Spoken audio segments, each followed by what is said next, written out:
안녕하세요.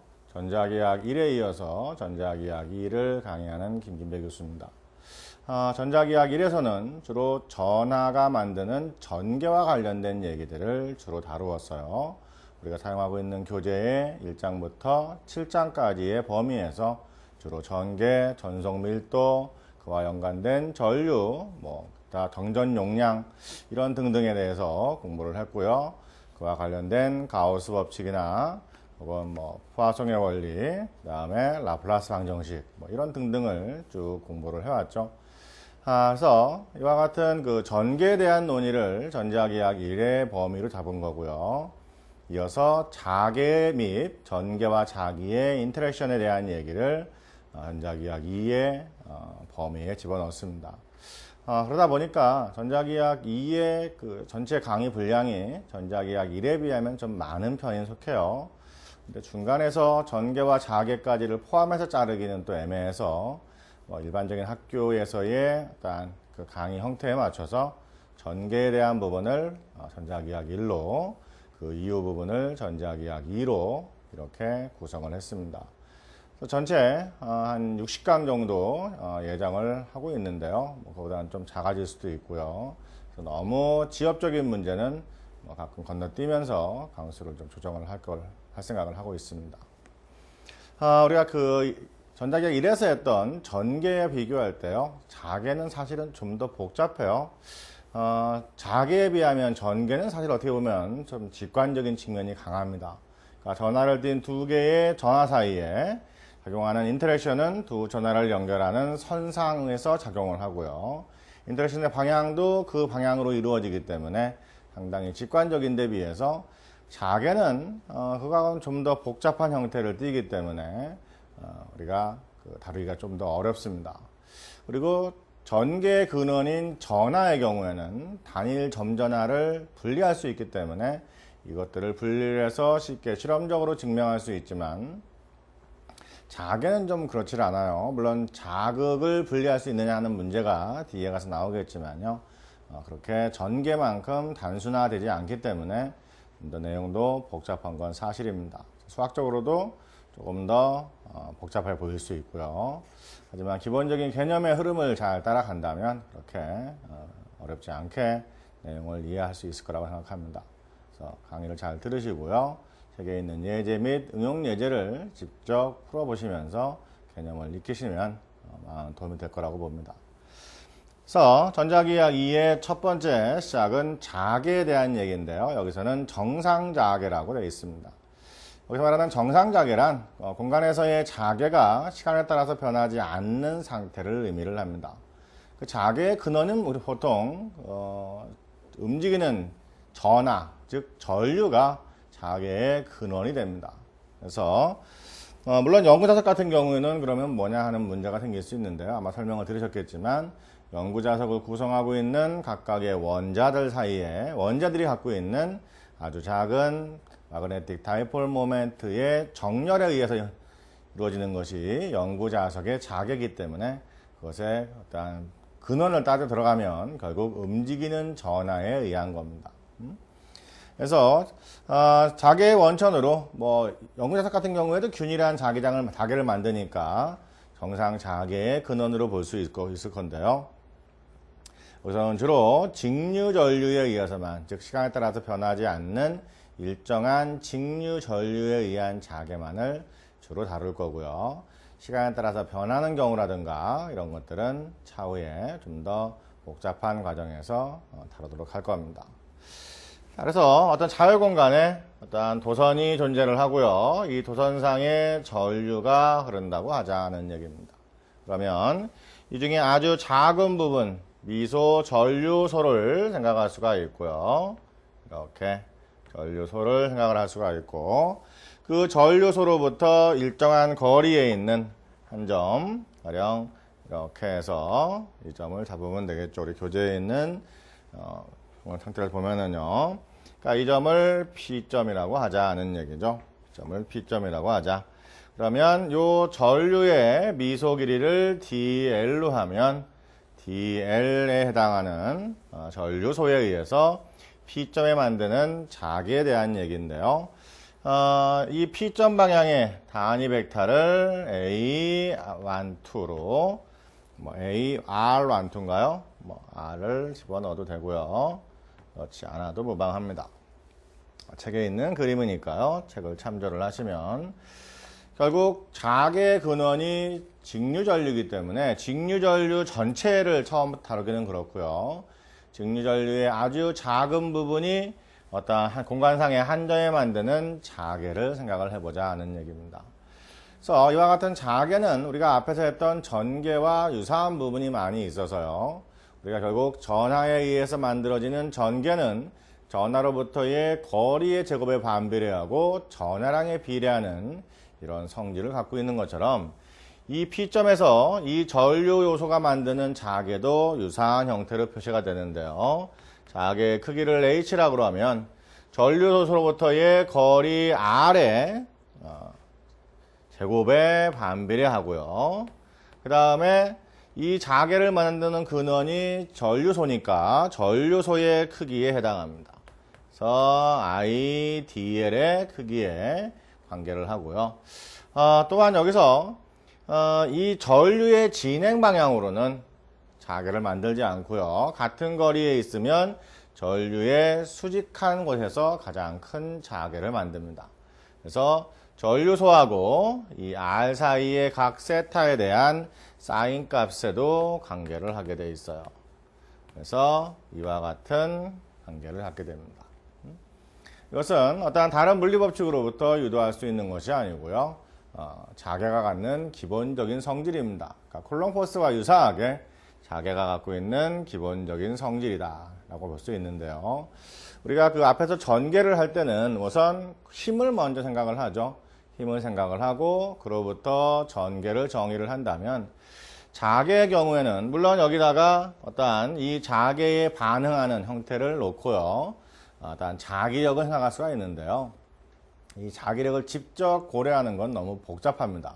그리고 변수가 너무 많아서 그 자개의 속성을 이해하는 데 좀 어렵기 때문에 우리가 이미 앞에서 전개를 통해서 필드의 개념을 배웠기 때문에 여기서는 필드를 먼저 생각을 하고요. 나중에 그 필드 안에서 받는 자기력에 대한 얘기를 구장에서 다룰 겁니다. 그래서 나중에 왜 이렇게 순서를 바꿨는지는 자기력에 대한 얘기 표현을 보면 비교적 이해할 수 있을 거라고 봐요. 자, 그 다음에 이와 같은 자개의 방향을 이제 생각을 해야 되는데요. 전개의 방향은 점전하에 의한 전개의 방향은 양전하를 기준으로 했을 때 주어진 위치에서 받는 시험 전하가 받는 힘의 방향이 전개의 방향이죠. 사실 여기서도 그와 같은 형태로 표현을 할 수가 있긴 한데요. 여기서는 그대로 우선 그 본질적인 내용은 나중에 설명을 하고요. 현상학적으로 이렇게 이루어진다라는 형태로 먼저 설명을 하겠습니다. 그리고 나서 나중에 다시 구장에 가서 종합적으로 설명을 다시 하는 걸로 보통 이렇게 많이 구성이 되어 있어요. 그래서 이때 이 P점에서 만들어지는 자개의 방향은 이 전류소로부터 P점까지 가는 위치 벡터의 방향도 아니고요. 또한 전류소의 방향도 아닙니다. 그 두 가지 모두의 수직한 방향으로 주어지게 돼요. 이런 경우에 지금 DL 벡터나 R 벡터가 모두 칠판상에 있으니까 P점에서 자개의 방향은 칠판의 수직한 방향에 해당한다라고 할 수 있습니다. 칠판의 수직한 방향은 칠판에서 나오는 것도 있고 들어가는 것도 있죠. 하나의 벡터가 방향이 두 가지는 아니니까 그 중에 하나를 정하면 되는데요. 보통 오른나사 규칙을 따른다라고 합니다. 그래서 전류 요소의 방향으로부터 R 벡터 방향으로 나사를 돌렸을 때 나사의 진행 방향을 자개의 방향으로 정의를 합니다. 그러니까 이 경우에 P점에서 자개의 방향은 칠판을 들어가는 쪽에 자개를 형성한다. 이렇게 생각을 할 수가 있습니다. 그래서 이와 같은 방향과 이러한 크기를 모두 포함하도록 어떠한 자개에 대한 표현을 해보면은요. 이 전체, 여기서 DH가 되면 맞겠죠? 왜냐면 전체 도선이 아니라 전류소, 미소 전류소에 의한 전개만 표시한 거니까 앞에 D가 붙는 게 맞고요. 벡터 표현까지를 모두 해주면은요. 여기에 적절한 비례 상수값이 들어가면 되는데 그 값이 4파이분의 1입니다. 그래서 4파이 r 제곱분의 그 다음에 방향은 크기는 IDL이고 이 R 방향과 이거 방향 사이에 각으로 주어지기 때문에 우리가 벡터 연산에서 벡터 프로덕트의 형태를 사용하면 되겠죠. 그래서 IDL을 벡터화 하고요.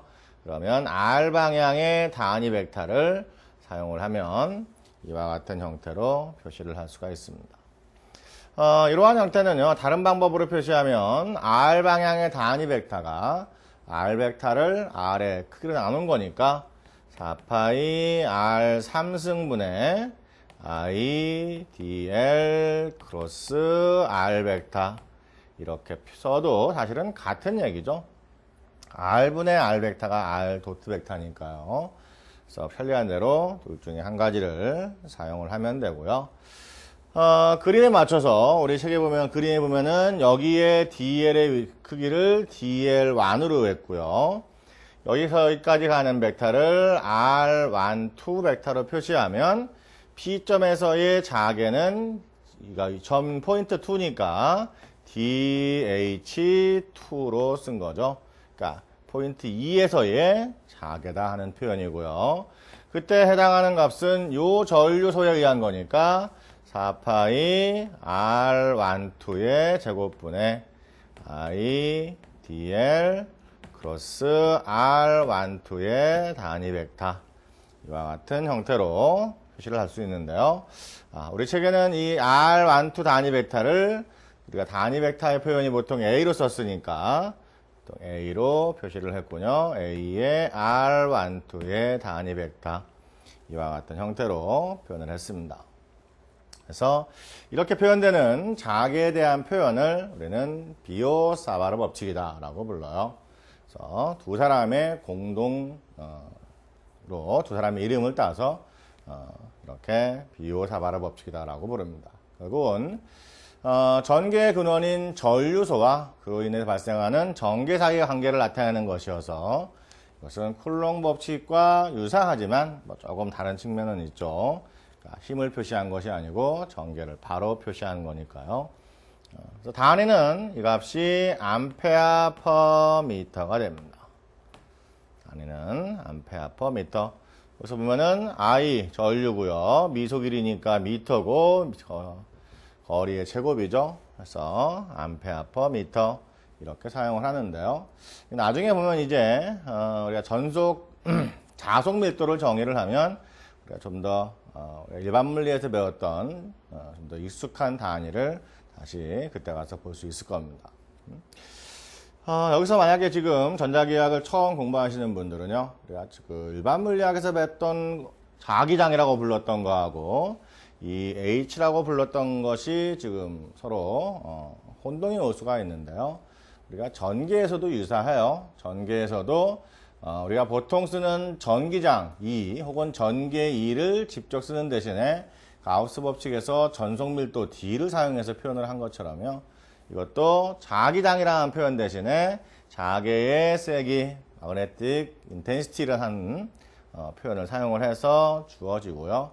우리가 일반 물리에서 배웠던 magnetic field라는 개념은 여기서는 좀 이름을 달리해서 자속 밀도라는 표현으로 따로 배웁니다. 그 차이는 우리가 전개에서 전기장과 즉 전개와 전속밀도 사이에 관계하고 유사하다고 이해하면 나중에 그 의미를 이해하는데 좀 더 도움이 될 겁니다.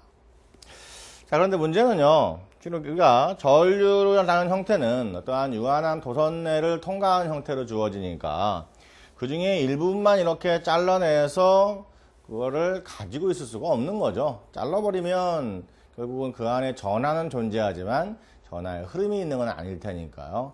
그래서 미소 전류소를 실험적으로 구현하는 것이 안 되기 때문에 이 상태는 사실은 실험적으로는 증명이 되질 않습니다. 그래서 전체 전류에 대한 표현으로 바꾸어서 표시를 해야 합니다. 그래서 우리 책에 있는 경우는요, 요 형태를 좀 다르게 표현을 했는데요. 우리가 앞에서 했던 그 직류전류에 대한 개념을 좀 더 활용을 하면 직류전류에서 봤을 때 전류 밀도 J에 대한 다이버전스는 마이너스 라운드 T분의 라운드 로 V로 주어져요. 그러니까 전류에 대한 연속 방정식인데요. 자, 이런 경우에 우리가 전류가 균일하게 일정하게 흐르면 사실 각각의 위치에서 최적전압 밀도는 잘 안 바뀌는 거죠. 그래서 이와 같은 형태로 표시가 되고요. 파산정리를 이용하면 이와 같은 표현은 인테그랄 J 도트 ds로 표시를 할 수 있는데 이 값이 0이 되는 거죠. 0이 됩니다. 그래서 어떠한 임의의 폐곡면을 가정을 했을 때 여기서 적분기후에 있는 이 동그라미의 표현은 폐곡면이나 혹은 선로에 대한 거니까 지금 면적분이니까 폐곡면이 될 거고요. 임의의 폐곡면을 설치를 했을 때 폐곡면 표면에서의 알짜 전류 값은 전류 밀도는 0이다 하는 얘기죠. 그 표현은 우리가 어떠한 전류라는 속성상 주어진 폐곡면 안에서 나오기만 하는 전류는 존재할 수가 없죠. 들어가서 나와서 나오는 일정한 흐름이 되어야 전류 밀도가 가능한 거기 때문에 유한한 폐곡면을 가정을 하면 들어가는 전류 밀도의 양은 나오는 전류 밀도의 양과 같아야 일정한 전류가 성립될 수 있는 겁니다. 그래서 결국 이와 같은 형태를 지금 쓴 건 이 비오사바르 법칙도 같은 형태로 표현이 된다는 얘기예요. 같은 형태로. 그래서 결국 주어진 어떠한 그 폐곡선에 의한 전개는 형태가 이 식을 그대로 전체에 대해서 적분을 해주면 됩니다. 4파이 r 제곱분의 IDL 플러스 AR의 형태로 표시를 할 수가 있습니다. 사실 이러한 표현은요, 전체 비오사바르 법칙의 적분형이면서 한 바퀴 전부 어떤 하나의 폐곡로에 대해서 계산을 한 결과를 나타낸 건데요. 이게 폐곡로가 아닌 경우에도 사실은 유사한 표현을 쓸 수가 있어요. 그래서 이 폐곡로로 표현하는 건 뒤에 나오는 맥스웰의 맥스웰 방정식, 앙페르 방정식하고 앙페르 법칙과의 연결성을 통해서 설명하기 위해서 이와 같은 폐곡로에 대한 적분형으로 표현을 하고 있어요. 그래서 전류가 저와 같이 어떠한 단일 선상을 흐르는 형태가 아니라 2차원이나 3차원적인 전류의 경우에도 이와 같은 비오사바르 법칙은 적용이 가능합니다. 근데 우리가 가령 2차원으로 흐른다 그러면은 어떤 얇은 면을 흐르는 형태가 되는데요. 얇은 면을 흐를 때의 형태를 전류 밀도로 표시하면 단위가 암페어 퍼 미터 스퀘어가 되니까 굉장히 큰 값을 가져요. 그래서 그런 경우에는 표면 전하 밀도 K라는 벡터를 사용을 합니다. 표면 전하 밀도 K라는 벡터를 쓰면은요, 어떠한 이 칠판면이 하나의 전류가 흐르는 면이라고 가정을 하면, 전류가 일정한 방향으로 어느 정도 흐르는 형태를 생각을 할 수가 있겠죠. 이때 임의의 폭을 가정을 했을 때, 이 폭을 단위 폭에 흐르는 전류의 크기를 의미를 합니다. 그러니까 이 경우에 전류 I는 단위 폭당 전류니까 전류 표면 전하 밀도에다가 폭을 곱하면 전류의 형태로 나타나면 되는 거죠. 이와 같은 형태로 표현을 할 수가 있습니다. 그래서 전류 밀도가 균일하지 않은 경우라면 적분형으로 표시가 돼야 될 거고요. 그때 전류의 표현은 인테그랄 KDN 이렇게 표현을 했어요. 여기서 K 값은 지금 표면 전류 밀도를 의미를 하고요. Dn은 전류의 방향에 수직한 미수 성분을 표시를 합니다. 그러니까 가령 여기서부터 이쪽으로 가면서 아주 작게 자른 길이가 DN이 되는 거죠. 그러니까 균일하지 않은 경우라면 각 위치별로 전부 적분을 해야 할 겁니다. 그래서 결국은 어떠한 전류에다가 DL의 형태를 곱한 거는 결국은 KDS랑 같아지는 거고요. 이것은 J로 표시하면 JDV와 같은 형태가 되는 거죠. 형태가 이와 같은 관계가 성립하기 때문에 이 비호사발화 법칙도 전류의 형태에 따라서 바꿔서 표시할 수가 있어서요. H가 IDL 쓰는 케이스는 이 형태니까 IDL 대신에 KDS를 써도 된다는 얘기죠. 그래서 4파이 R 제곱분의 KDS인데 K 쓰고요. 그 다음에 AR을 앞으로 빼고 DS를 나중에 집어넣은 거죠. 적분 형태에 맞춰서. 혹은 다른 방법으로는 마지막 전류 밀도의 형태로 표시하면 인테그랄 4파이 R 제곱분의 J 크로스 AR의 DV 뭐 이와 같은 형태로 표시를 할 수가 있을 겁니다. 자, 그래서 사실 여기서 지금 비호사발화 법칙에 대한 얘기를 하고 있는데요. 실제로 어느 형태를 써서 우리가 자계를 구할 거냐 하는 거는 모양에 따라서 전류의 형태에 따라서 서로 다른 형태를 사용을 하면 될 겁니다. 그래서 가장 간단한 하나의 경우를 생각을 해보죠. 책에는 예제로는 안 되어 있고요. 그냥 예로 들었는데요. 무한대로 이루어진 무한히 긴 직선 선소에 대해서 생각을 해보겠습니다. 책에 있는 것처럼 자, XY G축이 표현이 되어 있고요. 지금 전류가 흐르는 도선이 플러스 G축상에 이렇게 있는 거죠. 이렇게 노란색으로 되어 있고요. 여기에 위쪽 플러스 G축 방향으로 전류가 흐르는 이러한 상황을 생각을 해보자 하는 얘기입니다. 자, 그러면은 대칭성이 있기 때문에요. 사실 이 도선 주위의 어느 한 점을 잡았을 때 좌표 측의 방향을 정하는 거는 좌표계를 움직이면 되니까 어느 형태든 똑같아지고요. 도선으로부터 임의의 거리에 있는 점, 이 점을 지금 포인트 2라고 잡으면 이 중에서 미소 전류소를 잡을 수 있고요. 미소 전류소를 잡고 여기까지의 거리를 R벡터로 표시할 수 있는 거죠. R벡터로 표시할 수 있으면 이 점에 여기서부터 이 직선 거리는 우리가 로로 표시할 수 있으니까요.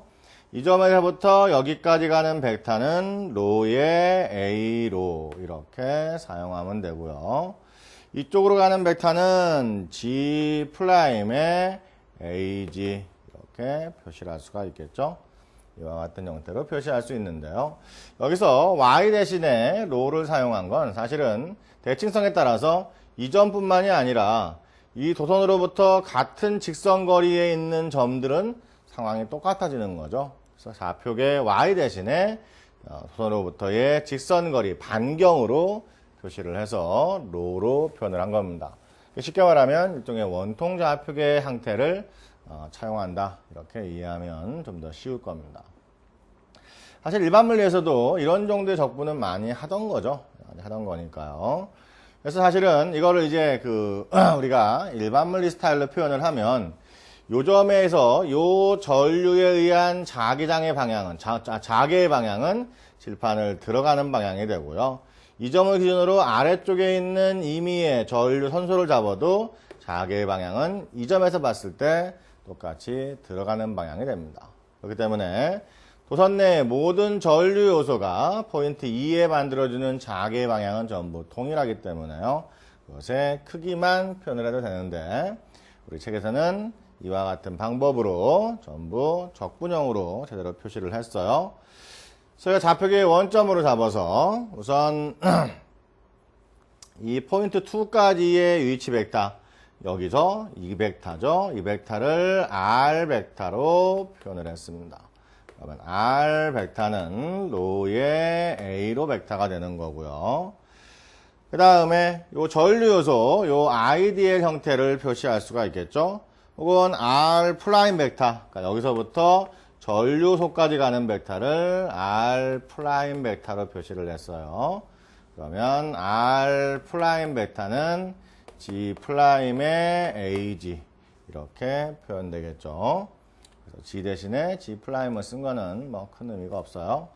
자, 그러면 결국 전류 요소로부터 우리가 자계를 구하는 요 R 벡터에 대한 표현은 우리가 벡터 현상을 이용하면 R 벡터에서 스몰 R 벡터에서 R 프라임 벡터를 뺀 거와 같아지고요.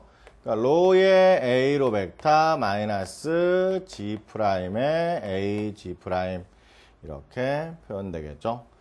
자, 그러면 요 방향의 단위 벡터를 만들 수가 있는데요. 그러면 단위 벡터를 AR12로 표기를 하면 결국 값은 이거의 크기분의 이 값이니까요. 로 제곱 플러스 G 프라임 제곱의 루트를 씌우면 되겠죠. 이렇게 해서 로 A로 벡터 마이너스 G 프라임의 AG 이렇게 표현됩니다. 여기서 요 둘은 서로 직각인 관계에 있으니까요. 크기는 이렇게 표현될 수 있겠죠. 자, 그러면 우리가 구하고자 하는 점의 표현을 만들었으니까 이제 집어넣어 봐요. 그러면 H 벡터는 DH2가 여전히 요 전류 요소만이 만드는 자계를 표현을 해보면 4파이 R 제곱이니까 4파이 요거의 제곱이면 로 제곱 플러스 G 프라임의 제곱 이렇게 표현될 거고요. 그러니까 이렇게만 되겠죠. 이것분에 그 다음에 IDL인데요. 전류는 그대로 I를 쓰면 되고요. 전류 요소의 방향은 지금 G 프라임 쪽이니까 DG에다가 프라임에 AG 들어가면 되죠. AG 들어가면 이 값이 IDL에 의한 표현이고 크로스 AR 노트니까요. 분모가 있으니까 이게 하나가 나오죠. 그래서 2분의 3승이 되면서 로 A로 마이너스 G 프라임의 DG 이렇게 표현이 됩니다. 그래서 총량은 이걸 적분하면 되는데요. 여기서 일단 계산을 먼저 좀 할 수 있으니까 계산을 먼저 하면 4파이 로 제곱 플러스 G 프라임의 2분의 3승분의 요 AG 프라임 클로스 요 가로 안에서 지금 AG하고 A로는 서로 직각인 관계에 있으니까 AG 크로스 A 로를 할 수 있고요. AG 크로스 여기 DG 프라임 AG 프라임이 빠졌군요. 여기서 G 프라임의 요식이니까 AG가 돼야 되죠. 제가 잘못 썼네요. 이렇게 돼서 AG 크로스 AG 하면 이건 0이죠. 같은 벡터니까. 그러면 남는 건 I DG 프라임이고요. 로 남고요. AG 크로스 A 로예요. 이 값은 A 파이에 해당합니다. 파이 방향의 단위 벡터에 해당한다 하는 얘기예요. 결국 전체 전개는 이 값을 그대로 적분을 해주면 될 거고요. 적분 구간은 이 DG의 전류의 요소가 마이너스 무한대에서부터 플러스 무한대 범위까지 존재할 테니까 적분 구간은 이렇게 잡아주면 되죠.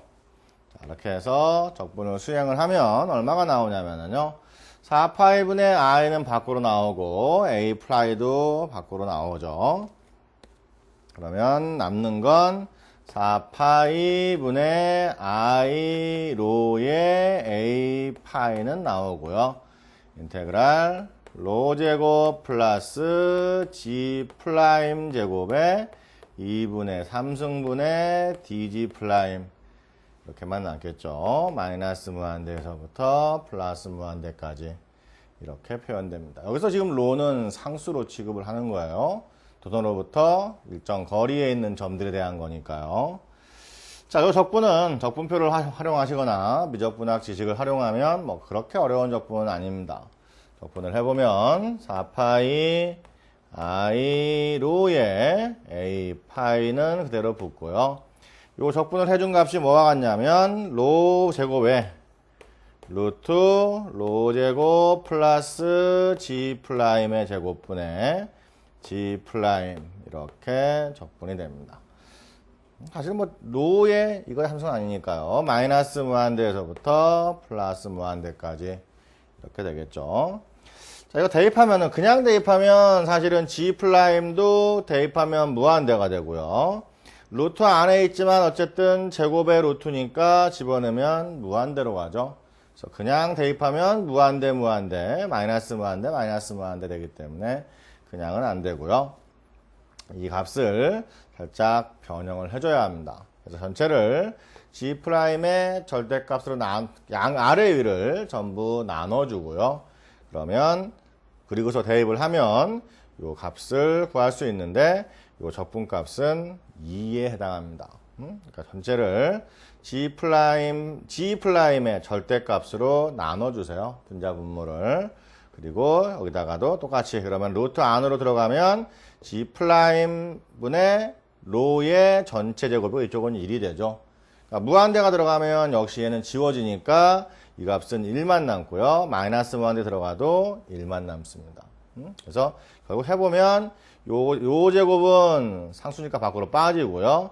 로 제곱을 제외한 나머지 적분값이 2에 해당해요. 그래서 결국 이 값을 정리를 하면 로 제곱 있고 로 있으니까 하나 지워지고요. 적분에서 2가 나오니까 2파이 로분의 i a 파이 이와 같은 결론을 얻을 수가 있습니다. 그래서 보면은 이 무한 직선소에 의한 자개의 크기가 도선으로부터의 직선거리에 반비례하고 전류의 크기에 비례한다 이 뜻이고요. 자개의 방향은 파이 방향이어서 칠판을 들어가는 방향이 된다 하는 얘기입니다. 이 경우에 보면은. 그래서 이 점이 그렇다면 나머지 점들도 같은 형태로 되고요. 이 점들을 쭉 연결을 하면 도선을 둘러싼 원형으로 자개가 형성된다 라는 형태를 이해할 수가 있다 하는 얘기입니다. 그래서 무한히 긴 직선 선소에 의한 형태를 봤는데요. 우리 책에 있는 그림처럼 요 주위에 전 자개의 그림을 쭉 그리면 뭐 이렇게 그려지겠죠. 그래서 2파이 로분의 i니까 로가 작을수록 커서 도선에 가까울수록 힘의 크기는 자개의 크기는 큰 거고요. 거리가 멀어질수록 자개의 크기는 작아집니다. 그래서 결국 이와 같은 자개에 관한 유선은 결국 이제 제가 그린 이 원형 형태가 자개에 의한 유선에 해당할 텐데요. 결국 전개의 등전위선과 유사하고요. 또 자개 방향의 수직한 유선의 구는 전개의 유선과 유사한데 이게 그냥 우연히 나타난 것이 아니라 그만한 이유가 있다는 얘기입니다. 그 이유는 나중에 전개와 자개의 인터랙션에 관한 내용을 배울 때 다시 나오게 될 겁니다. 자, 그 다음의 경우는요. 앞의 경우는 지금 무한히 긴 직선 도선에 의한 자개였다면 유한한 길이에 의한 자개를 나타내는 그림이 그림 8.5인가에 이렇게 표현이 되어 있습니다. 그러면 플러스 G축상에 표현되어 있고요. 이쪽에 플러스 G축 방향으로 전류가 흐르는 거죠. 자개를 구하고자 하는 점의 위치가 여기로 주어져 있고요. 이 점이 G축으로부터 직선거리가 로라고 되어 있어요.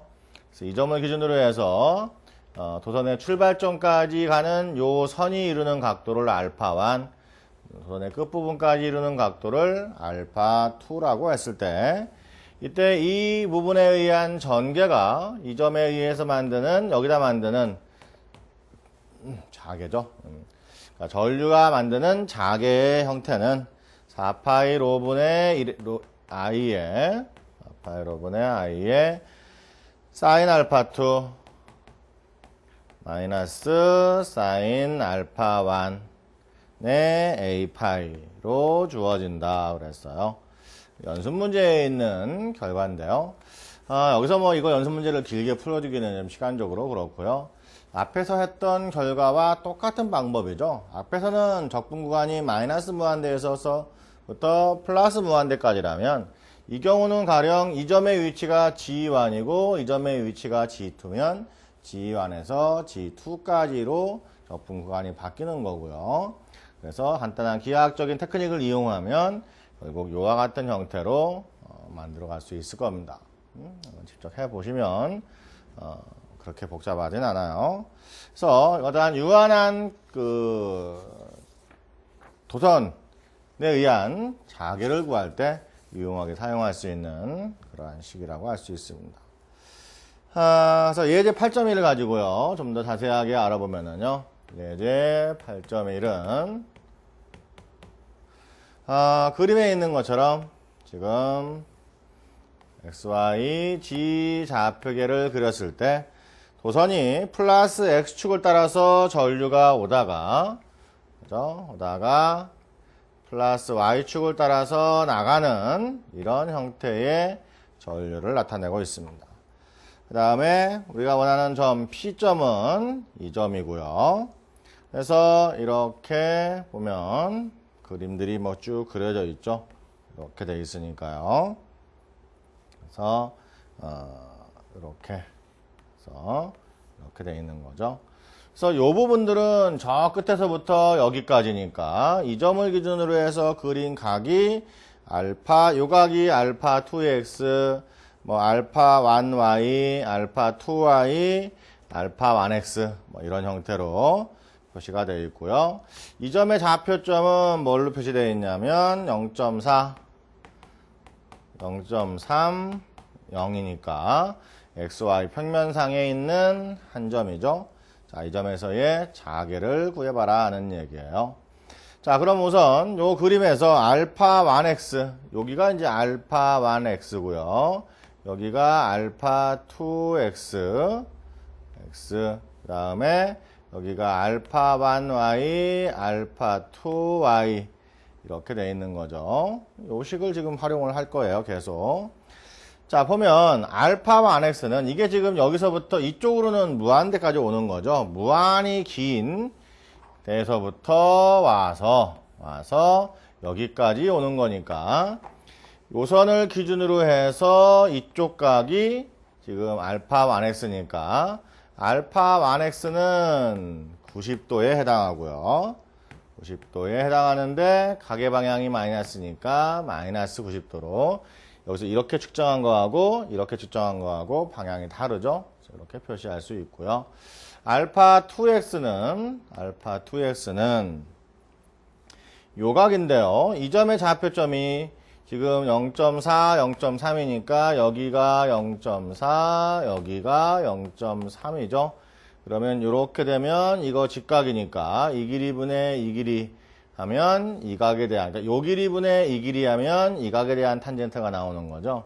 그러니까 탄젠트 인버스를 하면 요 길이니까 0.3분의 0.4가 되겠네요.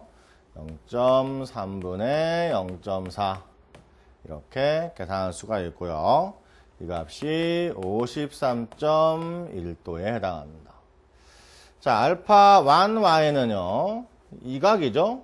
그러면은 이렇게 여기가 지금 수선을 내린 거니까 사실은 결국은 이 길이분의 이 길이가 이 각에 대한 값이 되겠죠. 그러면 탄젠트 인버스에 0.4분의 0.3이 되겠네요.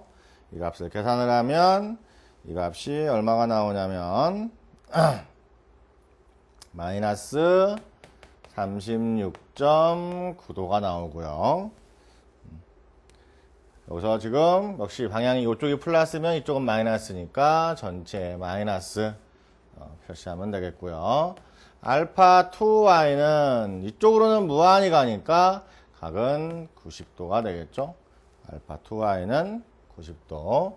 이렇게 해서 각각의 값을 구하면 우선 요 플러스 x축상에 있는 전류가 P점에 만드는 자계를 먼저 계산을 해야 되겠습니다.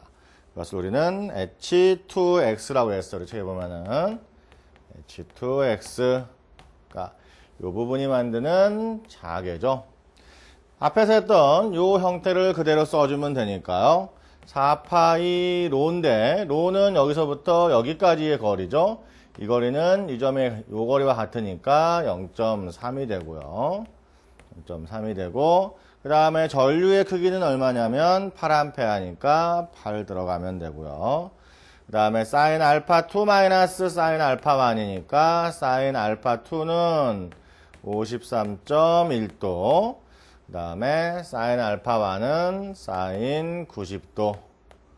이렇게 해서 계산을 해주면, 마이너스 사인 90도죠.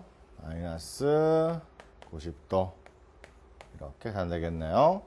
그러면 이거는 마이너스 1이니까 전체는 플러스 1 되고요. 지금 전체에 A 파이 들어가야 되는 거죠.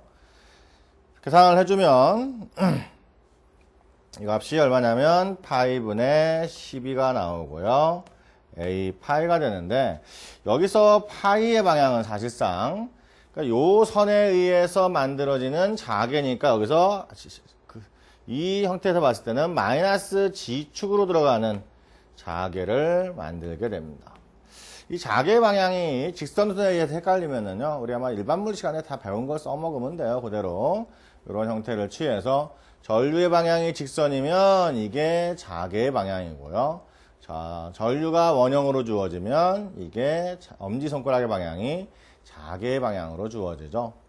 아까 했던 거랑 유사합니다. 전류가 이렇게 지나가니까 자개는 이렇게 구성이 돼서 여기서 봤을 때 결국 자개, 이 부분에 의한 자개는 사실은 이렇게 만들어지는 거예요. 이런 식으로 유선을 보면은 그래서 이 X선 쪽에 있는 도선에 의한 자개를 구한 거고요. 그 다음에 Y축상에 흐르는 이 부분에 의한 자개를 계산을 해주면 각도는 이미 구해놨으니까요. H2Y를 구할 수 있죠. 여기서 H2Y는 이 점을 지금 포인트 2라고 썼어요. 우리 책에 보면은. 그래서 포인트 2에서의 Y 방향이고, 포인트 2에서의 X 방향에 대한 자개입니다. 뭐 식은 똑같죠. 왜냐면은 이쪽도 결국은 여기서부터만 따지면 하나의 직선 도선에 의한 거니까요. 같은 형태로 주어지고요. 4파이에다가 거리는 0.4가 되나요? 0.4의 8A 되겠죠. 0.4의 8A 되고요. 사인 알파 2인데 알파 2i가 90도니까 그대로 1이고요. 마이너스 사인 알파 1인데 요 마이너스 있으니까 플러스 되면서 사인 36.9도 이렇게 쓰면 바로 계산이 될 겁니다. 그 다음에 역시 이거에 대한 이때의 A파이가 사실은 들어가야 되는 거죠. 좀 첨자를 쓸까요? 하나 더. 자, 그래서 앞에 계산을 전부 하면 얼마가 나오냐면 이 값이 파이분의 8로 계산되고요. 이 형태는 여기서 봤을 때 지금 전류가 이렇게 흐르는 거니까 이 부분에 흐르는 전류에 의해서 만들어지는 자개도 여기서 똑같은 방향이 돼요. X축에 대한 경우하고. 그래서 마이너스 AG의 방향이 됩니다. 여기서도 이것도 마찬가지로 마이너스 파이분의 12의 AG 방향이었고요. 그렇다면 전체 포인트 2에서의 자개는 둘의 합으로 주어지니까 파이분의 12 AG 마이너스 파이분의 8 AG 똑같이 나오니까요. 마이너스 파이분의 20 AG 이렇게 계산이 되겠죠. 암페어 퍼 미터로. 자, 그러면 요거 보면은 요 형태를 예제 8.1을 보면 앞에서 사인 알파나 사인 베타, 즉 알파 베타의 형태를 좀 더 이해할 수가 있는데요. 자, 요 형태를 보면은 로는 여기 이 식에서의 로는 도선으로부터 우리가 자개를 구하고자 하는 점까지의 직선 거리를 나타내는 거고요. 그러니까 이 점이 포인트 점이면 이 선상으로부터의 이 길이가 로니까 그대로 로면 되고요. 사인 알파 1, 사인 알파 2는 이 점으로부터 이 끝점까지 가는 요 벡터에 대한 사인 값이 그러니까 여기서 보면 뭐냐면은 요 선에 대해서 이쪽 끝과 이쪽 끝이죠. 그래서 그 각으로 표시가 되면 되고요. 만약에 여기서도 이 도체가 밑에까지 길게 이어졌으면 뭐 이 각은 여기서부터 반대로 가니까 마이너스로 표시하면 된다 하는 얘기입니다. 그래서 기준선으로부터 가령 시계 방향이 플러스면 시계 방향은 반대 방향은 마이너스로 표현하는 이런 형태로 구하면 부분적인 직선 도체에 의해서 만들어지는 자개를 구할 수가 있고요. 그래서 이와 같이 형태가 좀 복잡해지면 각 부분별 자계를 구해서 더해주는 형태로 계산을 할 수 있을 것 같습니다. 자, 그래서 응용예제를 통해서 계산을 좀 더 다루어 보겠습니다. 자, 응용예제 8.1입니다. 지금 P1과 P2가 주어져 있고요. I 델타 1이 주어져 있는데요. 우리가 앞에서의 경우를 보면 P1의 위치가 전류소의 위치고요. P2의 위치가 자계를 측정하는 곳의 위치예요. 그리고 전개에 대한, 그러니까 전류소에 대한 표현이 크기는 2파이고 방향은 플러스 G축 방향이다라는 표현이겠죠. 자, 이와 같은 형태에서의 P2에서의 자계를 구하려면 지금 뭐 간단하게 그림을 그려보면 사실은 간단하게 그림을 그리면 P점은 002니까 이 점에서의 미소 전류소가 있는 거고요. P2는 420이니까 XY 평면상의 한 점이죠. 이 점에서 이 전류소에 의한 자계를 구해봐라 하는 얘기입니다. 그럼 제일 먼저 할 거는 전류소의 위치로부터 우리가 자계를 측정하는 점까지 가는 위치 벡터를 먼저 만들어야 되죠. 그러니까 아까 그림에서 본 것처럼 이게 전류소까지 가는 벡터 R1이 되는 거고요. 그러니까 R1 벡터는 결국 EAG가 될 거고요. R2 벡터는 4AX 플러스 2AY 이렇게 주어지겠죠. 그러면 1에서 2까지 가는 R1, 2 벡터는 R2 벡터에서 R1 벡터를 빼주면 되고요. 벡터 연산에서. 그러면 결국 4AX 그 다음에 빼줘야 되니까 4AX, 2AX면 2AX 플러스 2AY 이렇게 계산이 되겠네요. 맞나요? 순서가 바뀐 거 아닌가 싶기도 하고요. 4, 2, 0 맞죠? 4, 2, 0이 그러면 1에서 이렇게 가는 게 R1이고 이 점이 R2여서 이렇게 되니까 R2-R1이 맞고요. 맞죠? 그러면은 이와 같은 형태로 계산이 되겠네요. 값이.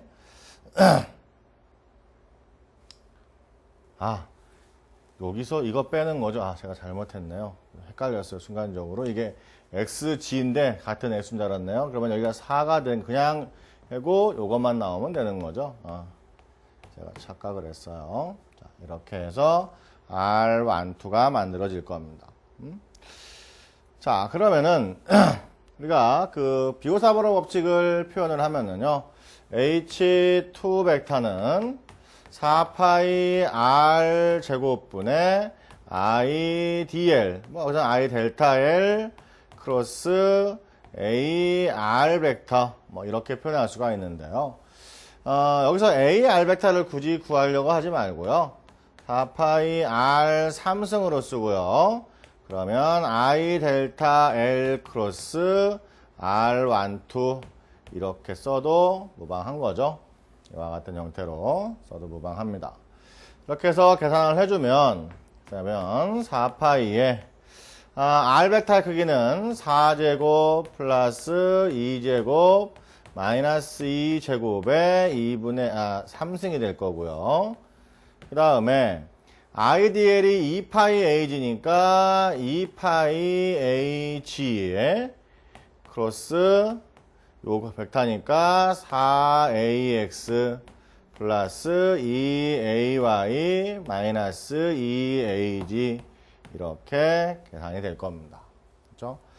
자, 그러면 여기서 다른 건 산수니까요. 이거 파이 약분되고요. 요거 약분되면 2 남을 거고요. 그 다음에 여기서 분자에서 AG 크로스 가로화를 먼저 계산을 해야 되는데요. 우리가 앞에서 맨 처음에 벡터 연산을 했을 때를 생각을 하면서 이 연산을 시도를 해주면은요. 가로 안에 밑에 분모에 있는 값이 이게 얼마가 되냐면 24가 되니까 2에 24에 2분의 3승 하면 되는 거고요. 앞에 파인 집어졌으니까요. AG 크로스 AX 하면 크기는 4고요. AG 크로스 AX 하면은 AY가 되죠. AY 벡터가 되고요. 그 다음에 AG 크로스 EAY 하면 크기는 2가 되고, 그 다음에 AG 크로스 AY 하면 마이너스 AX가 되고요. 그 다음에 AG 크로스 AG 하면 0이 되죠. 그래서 이와 같은 형태로 정리가 됩니다. 계산을 하면 뭐 이렇게 또 약분 되겠네요. 약분 되겠고요. 그래서 계산을 해주면 이 값이 얼마가 나오냐면 8요 x 먼저 쓰면 되니까 마이너스 8.51 대략 8.51의 ax 플러스 17.0의 ay죠. 이렇게 표시가 됩니다.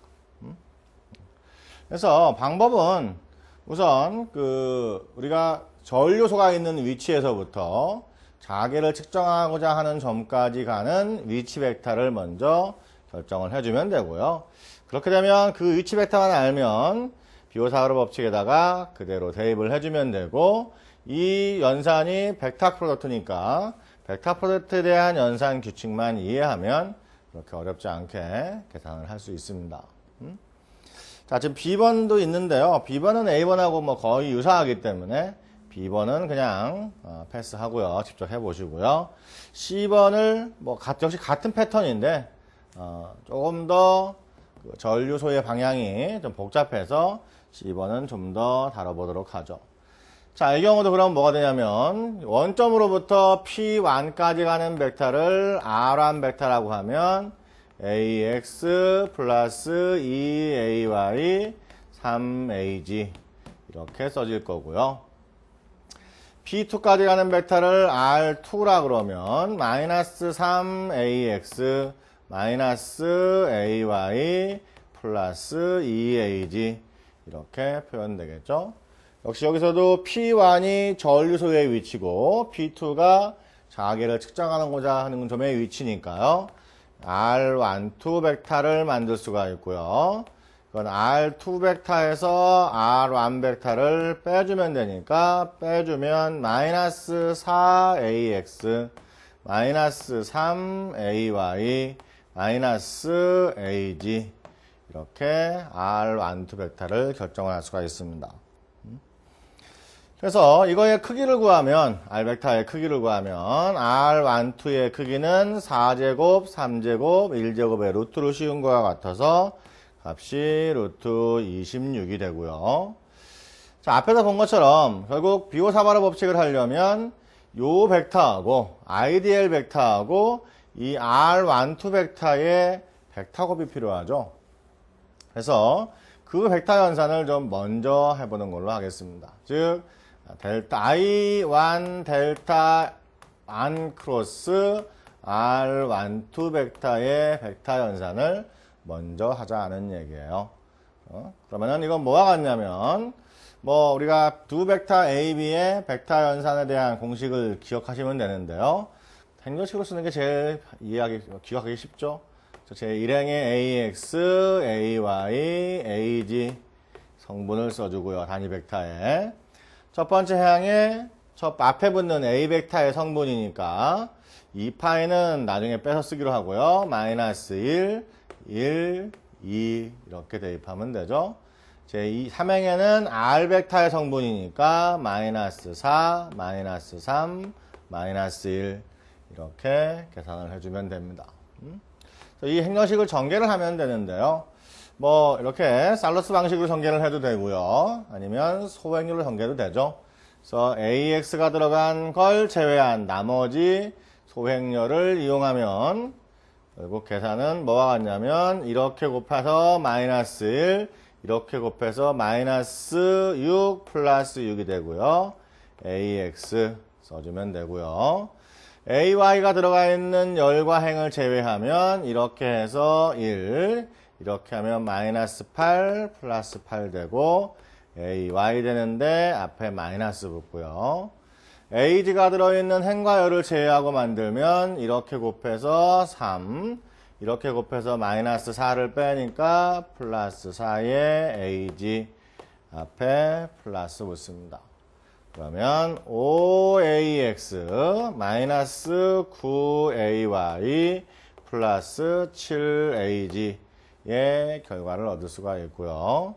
그렇다면 결국 비호사바로 법칙에 따른 저 자개의 크기는 4파이 R이죠. 4파이 R 3승분의, 그죠? 그 다음에 I1 델타 크로스 R 벡터예요. 자, 그러면은 4파이에다가 R 3승이 루트 26이니까 26의 2분의 3승이고요. IDL 크로스 R을 지금 해놨는데 사실은 앞에 2파이를 빼놨죠. 원래 값에 2파이 했었으니까 2파이 써주고요. 그 다음에 나머지 써주면 되니까 5AX 마이너스 9AY 플러스 7AG 해서 계산을 해주면 이렇게 약분될 거고요. 그래서 계산을 하고 아래 위 계산을 전부 해주면 값이 뭐가 같냐면 18.9AX 18.9AX 마이너스 33.9 마이너스 33.9AY 그 다음에 26.4 26.4AG 그래서 나노 암페어 퍼 미터 이렇게 주어집니다. 그래서 원래 여기가 지금 그 마이크로인데요. 요거 실제 계산을 해보시면은요. 여기서 다시 10의 마이너스 3승 하나가 더 나와요. 계산상. 그래서 나노가, 마이크로가 나노로 바뀌게 된 겁니다. 뒤에 요 나노의 의미는 요 계산을 해보시면은요. 여기죠. 이거 요렇게 이것분의 이거 하면 18.9가 아니라 0.00 뭐 이렇게 나와요. 0.018 이렇게 식으로. 그래서 스케일을 나노 스케일로 바꾸면서 표기를 한 겁니다. 그것만 좀 주의하시면 어렵지 않게 직접 계산해 볼 수 있을 겁니다. 그러니까 여기서는 결국 그 비호사바로 법칙에서 아까 말한 것처럼 비호사바로 법칙에 대입하기 위해서 결국은 전류소의 위치로부터 자개를 측정하는 곳까지 가는 벡터를 만들고요. 그 다음에 벡터 현상, 벡터 프로덕트 한번 해주는 거, 이 정도가 조금 까다롭다고 할 수 있습니다. 두 번째 응용 예제는요, 그림에서 보는 것처럼 플러스 G축 방향으로 무한히 긴 도선이 있는 거죠. 여기에 15A가 플러스 G축 방향으로 흐르고 있어요. 전류 선소라고 표현을 했고요. 두 점이 PA점과 PB점인데 PA점은 루트 20,0,4의 위치고요. PB는 2,-4,4의 위치예요. 각각의 위치에서 자개를 구하는데 이 자개를 직교좌표 성분으로 표시해라 그랬어요. 그래서 먼저 PA점을 보면 X좌표상으로 루트 20 그러니까 여기서 요 점이죠. 그 다음에 Y좌표는 0이고 G좌표가 4니까 그림에 있는 이 점의 위치를 얘기를 합니다. 자, 이 점에서 이 XG축상에 존재하는 자개에 의한 전류에 의한 자개를 구하고 그것을 직교좌표 형태로 표시를 해라 그랬어요. 자, 그럼 첫 번째. 자, 지금 기본적으로 이 자개는 무한히 긴 직선도선에 의한 자개죠. 우리 앞에서 이런 경우에 자개의 표현은 뭐가 같냐면 2파이분의 2파이 로분의 i의 a파이 형태로 주어진다 그랬습니다. 여기서 로는 도선으로부터의 직선거리고요. i는 전류예요. 그러니까 여기서 자개의 크기는 계속 자개하고 정리하고 헷갈리는데요. 자개의 크기는 2파이에다가 로는 도선으로부터의 직선거리가 사실은 이 길이에 해당하죠. 그래서 루트 20이 되고요. 전류는 15A가 흐르니까 이러만큼의 자개의 크기를 갖습니다. 이 값을 해보면 이 값이 0.534가 돼요. 0.534가 되는데요. 자, 이 값을 지금 주어진 PA점에서, 그렇죠? PA점에서 직교좌표의 성분으로 표시를 하라 그랬어요. 자, 여기서 그림으로 보면 사실은요, 여기서 이 A파이의 의미는 방위각의 방향이죠. 방위각의 방향이니까 사실은 여기서부터 이렇게 돌아가는 각이에요. 그래서 이 선에 대해서 직각이니까 사실은 이렇게 주어지고요. 이 A파이의 방향은 사실은 이 방향은 지금 이 선이 X축상에 있으니까 사실 이 방향은 지금 3차원이라서 그렇죠. 실제로는 여기가 X축, Y축, G축이고 PA점의 위치는 여기쯤 있는 거죠. 칠판에서부터 루트 20거리에 있는 거고 여기서 이쪽이니까 그림상 플러스 Y축 방향이 맞습니다. 사실은. 그러니까 좌표계를 그리면 이렇게 그 기하학적인 구조로부터 직각 좌표계에서의 방향을 바로 알 수 있는데요. 그렇지 않고 좀 더 복잡한 경우라면 사실은 특정 위치에서의 방향을 찾는 것이 쉽지는 않죠. 그래서 여기서 지금 이 형태를 표시를 하면 사실은 요거 벡터 표현을 해준다고 치면 여기에 A파이가 들어가면 맞는 거죠. 그러니까 원통좌표계, 쉽게 말해서 원통좌표계로 표시된 자개의 형태예요. 이걸 직각좌표계 형태로 바꿔주면 되는 거죠. 직각좌표계 형태로. 그래서 원통좌표계를 직각좌표계로 바꾸는 방법은 우리가 전자기학 1에서 1장 할 때 이미 했던 겁니다. 그래서 물론 이 경우는 기하학적으로 보면 단순한 경우니까 바로 알 수 있지만 복습하는 의미에서 간단히 해석을 해보면은요. 우선 원통좌표계하고 직각좌표계의 변환을 위해서 이렇게 주어지는 직각좌표계를 원통좌표계에 대한 형태로 바꿀 필요가 있죠. 자, 보면은 여기서 로는 이미 루트 20인 게 확정된 거고요. 요식에서 이미. 그 다음에 파이 값을 구하는 방법은 탄젠트 인버스의 x 성분분의 y 성분에 해당하죠. x가 루트 20, y가 0이니까 이 값은 이미 0이고요. 탄젠트 값이 0이면 파이는 0도가 되는 거죠. 파이는 0도가 됩니다. 그 다음에 여기서 g값은 그냥 4니까 관계가 없고요. 자, 그러면 주어진 원통좌표계를 직각좌표계로 바꾸기 위해서 이 h의 x성분을 구하는 방법은 h벡터에다가 ax 벡터를 도트곱을 하면 되죠. 사실은. 그렇죠? 자, 그러면 이 식에서 뭐가 나오냐면 h벡터의 크기는 이거니까 0.534가 되고요. 그 다음에 ax 크기는 1이고요. 도트곱을 하면 이게 뭐가 같냐면 마이너스 사인 파이가 들어갑니다. 요 마이너스 사인 파이가 들어가는 건 우리 그 교재의 1장 벡터 해석에서 원통좌표계에 대한 텀을 보시면 되는데요. 파이가 0이니까 사인 파이는 0이죠. 그러니까 이 값은 0이 나와요. 자, 같은 방법으로 y 성분을 그리면 역시 h 벡터에다가 a, y 벡터를 도트곱을 하면 되는데 이 값은 0.534에다가 뭘 곱하냐면 코사인 파이를 곱하면 됩니다. 코사인 파이를 곱해주면 되는데 파이가 0이니까 0이죠. 그래서 0.534가 그대로 나오고요. 자, G축성 같은 방법으로 하면 어디다 쓰죠? G축 성분을 구하는 방법은 H벡터에다가 AG벡터를 도트곱을 하면 되는데 이 값은 그냥 원래 H벡터에 대한 값이 나와요. 그래서 원래 주어진 이 벡터가 지금 A 파이 벡터니까요. 사실은 한 번 더 쓸까요? 여기서 요게 나오는 이유를 좀 제가 건너뛰었나 봐요. 성분으로 표시하면 지금 0.5 이식을 자세히 쓰죠. 0.534의 A 파이 벡터 도트 AG 벡터죠. 근데 A 파이 도트 AG가 원래 0이기 때문에 이 값은 0입니다.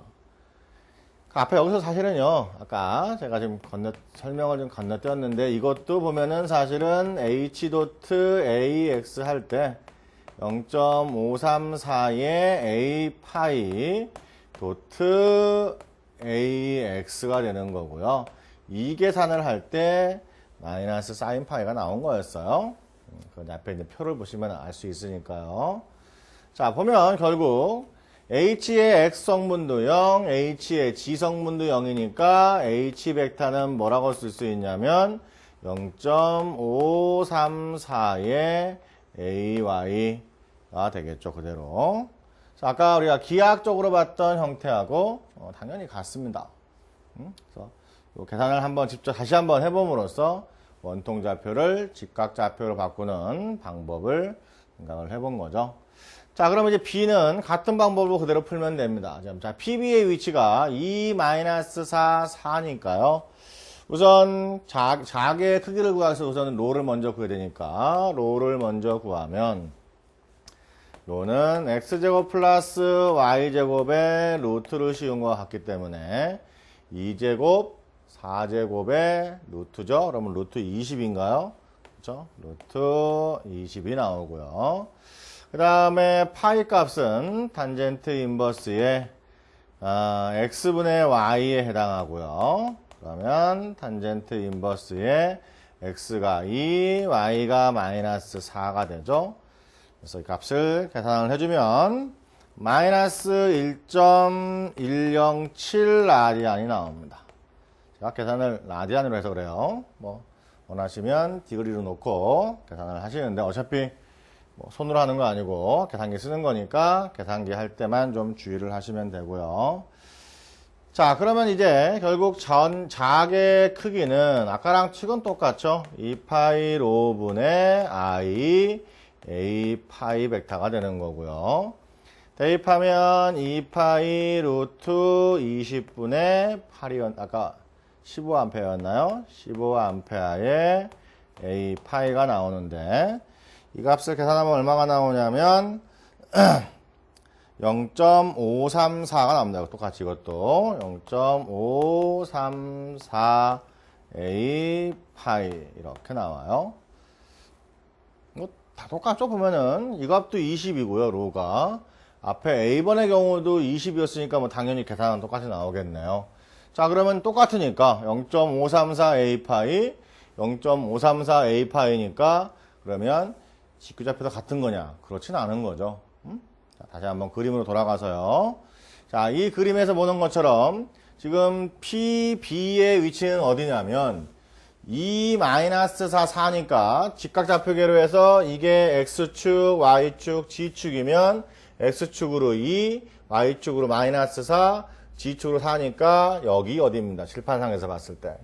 그러니까 이 점에 대해서 이 점과 G를 연결하는 이 선에 대해서 직각이니까 이렇게죠. 그러니까 칠판면에 평행하거나 수직이 아니라 비스듬한 형태로 주어지기 때문에 이 값은 활용 이렇게 되어 있으니까 뭐 XY 평면상에 있겠죠. 그러면은 X 방향의 단위 벡터와 Y 방향 단위 벡터의 어떠한 조합으로 표시될 거다는 얘기입니다. 그래서 아까처럼 이렇게 뭐 바로 알 수가 있는 건 아니고요. 아까 A번에서 했던 방법을 그대로 반복해줘야 합니다. 똑같이 이 경우에도. 그래서 H의 X성분을 쓰면 역시 H 벡터 도트 AX 벡터고요. 그러면 H 벡터가 이거니까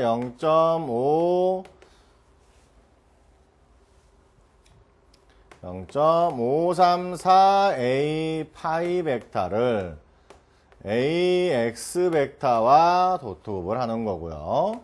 그럼 이거의 크기는 0.534, 이거의 크기도 1이고 이 두 벡터에 대한 스칼라 프로덕트를 할 때 A 파이의 위치에 따라 달라지는 건데 그 표현이 마이너스 사인 파이였어요. 그래서 마이너스 사인 파이인데 파이가 마이너스 1.107 라디안인 거죠, 지금. 이렇게 계산이 되는 겁니다. 그래서 이거는 계산기 이용해서 계산을 해주면 이 값이 얼마가 나오냐면 요게 아마 이 전체가 음수가 나와서 이 마이너스가 없어져요. 0.477 나오고요. 같은 방법으로 HY를 하면 아까처럼 H 도트 AY 벡터가 돼서요. 0.534가 되고요. 여기에 코사인 파이가 붙습니다. 똑같이 쓰면은 0.534 a 파이 도트 ay고요. a 파이 도트 ay가 코사인 파이가 되기 때문에 이렇게 주어지고 대입을 하면 0.239가 됩니다. 다 지워졌네요. 0.5349, 0.239가 됩니다. HG는 이건 바로 0이에요. 하면은 원래 HG 하면은 0이기 때문에 쓸 필요가 없고요. 따라서 H 벡터는 지금 보는 것처럼 0.477의 AX 플러스 0.239의 AY 이와 같은 형태로 표시가 된다 하는 얘기입니다. 뭐 단위가 라디안이었으니까 단위가 암페어니까 그냥 뭐 값은 암페어 퍼 미터가 되겠네요. 암페어 퍼 미터로 이와 같은 형태로 표시를 할 수가 있습니다. 그래서 예제 8.1은 아주 작은 전류 선소에 의한 형태고요. 8.2는 무한히 긴 선소에 의한 경우를 계산을 해본 거고요. 우리가 실제로 주어진 위치에서 자개의 방향이 공간적인 위치에 따라서 달라지는 것을 표현하기 위해서 그냥 A파이로 하면은 공간을 머릿속에 그려야 하지만 직각좌표계를 표시하면 좀 더 명확하시죠, 이해하기가. 그래서 직각좌표로 바꾸는 걸 했는데요. 그러니까 원통좌표계를 직각좌표계로 바꾸는 방법은 우리 교재 1장에 원통좌표계라는 섹션에 보면 자세히 나와 있으니까요. 예전에 한번 다 했던 거지고요. 다시 한번 리마인드를 하시면 이해하시는데 어려움은 없을 겁니다.